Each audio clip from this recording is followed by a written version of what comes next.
اس سے بہتر ہے کہ سیاست چھوڑ کر گھر بیٹھ جائے. جبکہ صدر آصف علی زرداری کے کوآرڈینیٹر نوید چوہدری کا کہنا تھا کہ پارلیمنٹ کی بالادستی کو چیلنج نہیں کیا جا سکتا.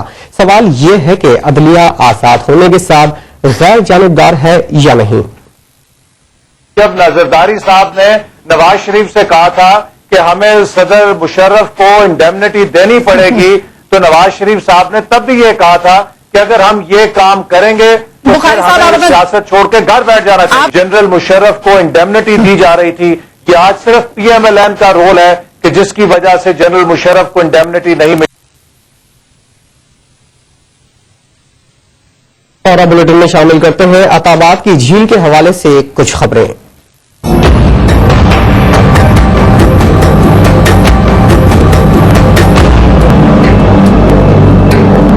عطاباد جھیل میں پانی کی سطح مزید 2.8 فٹ بلند ہو گئی ہے اور اسپل وے سے پانی کا اخراج 25 مئی سے شروع ہونے کا خدشہ ہے. وزیراعظم یوسف رضا گیلانی نے ششکٹ اور آئین آباد کے متاثرین کے لیے 1-1 لاکھ روپے فی کس جبکہ عطاباد جھیل کے متاثرین کے لیے 5 کروڑ 51 لاکھ روپے کی امدادی اشیاء پہنچانے کی ہدایت کر دی ہے. مزید تفصیلات جانتے ہیں اس رپورٹ میں. وزیر اعظم متاثرہ علاقوں کا دورہ کرنے کے بعد واپس چلے گئے، لیکن کھلے آسمان تلے بیٹھے سینکڑوں متاثرین کے آنسو اب بھی خشک نہیں ہوئے ہیں. وزیر اعظم کو عوامی جذبات کا احساس اس وقت ہوا جب ہنزا کے علاقے التت میں تقریب کے دوران انہیں خطاب کے لیے مدعو کیا گیا اور تیری رضا میری رضا کے نعروں میں وہ جوش نظر نہیں آیا جو گزشتہ دورے گلگت میں نظر آیا تھا.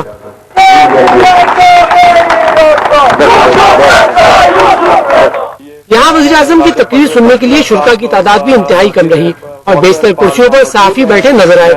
وزیر اعظم نے لینڈ سلائیڈنگ کے نقصانات پر افسوس کا اظہار کیا اور جاں بحق افراد کے لیے فاتحہ خوانی بھی کی، لیکن کوئی اعلان نہیں کیا. جو شہادتیں ہوئی ہیں اس پہ پوری قوم کو، پورے ملک کو، پاکستان کو گہری دکھ اور رنج سے ہم ان کے لیے ہم دعا کرنا چاہتے ہیں. اس تقریب میں متاثرین عطاباد کے لیے امدادی پیکج کا اعلان نہ ہونے پر شہری مشتعل ہو گئے اور احتجاج کا سلسلہ شروع ہوا.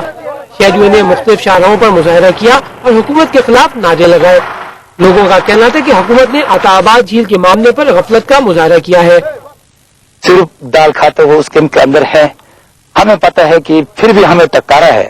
تو وزیر اعظم آیا تھا، کم سے کم وہ خالی دیگچی زمرود خان صاحب نے دیگچی کو اوپن کیا تو وہاں پہ ہمارے وزیر اعظم صاحب نے اس کی اوپننگ کی ہے. ہمارے بہت سے توقعات تھا وزیر اعظم صاحب کے ساتھ کہ جو کہ ہنزا کے عوام خصوصاً متاثرین عطاباد کو جلد از جلد کسی جگہ میں ایسا ان کو سیٹ کریں گے اور تاکہ یہ موجودہ حالات اور موجودہ مصیبت سے ان کی جان چھڑائی کرا کے کسی جگہ پر ان کو سیٹ کریں گے. کہ ہمارا یہ خیالات تھا. نیشنل ڈیزاسٹر مینجمنٹ کے جو انچارج تھا فاروق صاحب، اس نے اس علاقے کے ساتھ پورا ہنزا نگر اور ضلع ہنزا نگر کے عوام کے ساتھ دانستہ طور پہ اس نے غداری کیا ہے. حکومت نے خود، وفاق کی حکومت نے خود ایک ایٹم بم کی طرح ہمیں اوپر گرانے کے لیے یہ ایک سازش ہے. یہ جب تک یہ ایٹم بم گرے گا یہ تقریباً ہنزا سے گلگت تک کوئی 40 گاؤں اس پر ڈیزاسٹر کلیپ ہو جائے گا. گورنمنٹ نے ہمارے ساتھ کمٹمنٹ کی تھی کہ ہم آپ کو 1.5 مہینے کے اندر کمپنسیٹ کریں گے، سیٹلمنٹ کریں گے، لیکن 5 مہینے گزرنے کے باوجود ہمیں یقین نہیں آ رہا، کوئی یقین دہانی نہیں کرائی گئی کہ ہمیں سیٹلمنٹ کیا جائے. ایک طرف شہریوں کا احتجاج جاری تھا جبکہ دوسری طرف وزیر اعظم گیلانی متاثرین کے لیے قائم ڈسپنسری میں اپنا بلڈ پریشر چیک کرا رہے تھے. وزیر اعظم نے ڈسپنسری میں موجود مریضوں سے بھی ملاقات کی اور انہیں دلاسے دیے. شہری اب انہی تسلیوں سے تنگ آ چکے ہیں.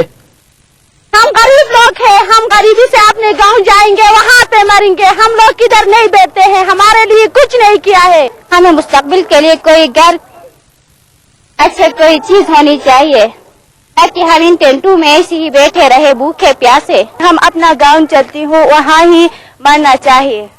شاید عوام کا یہی غم و غصہ تھا کہ وزیر اعظم نے وہ اعلان جو جلسے میں نہیں کیا تھا گلگت بلتستان کونسل اور اسمبلی کے مشترکہ اجلاس سے خطاب کے دوران کر دیا. انہوں نے ششکٹ اور آئین آباد کے متاثرین کے لیے امدادی رقوم جبکہ 5 سال کے لیے 15 ارب روپے کے پیکج کا وعدہ کیا. یوسف رضا گیلانی نے عطاباد جھیل کا فضائی جائزہ بھی لیا، اس جھیل کا جس میں پانی مسلسل بڑھ رہا ہے اور خدشہ ہے کہ 24 یا 25 مئی کو اس اسپل وے سے اخراج شروع ہو جائے گا.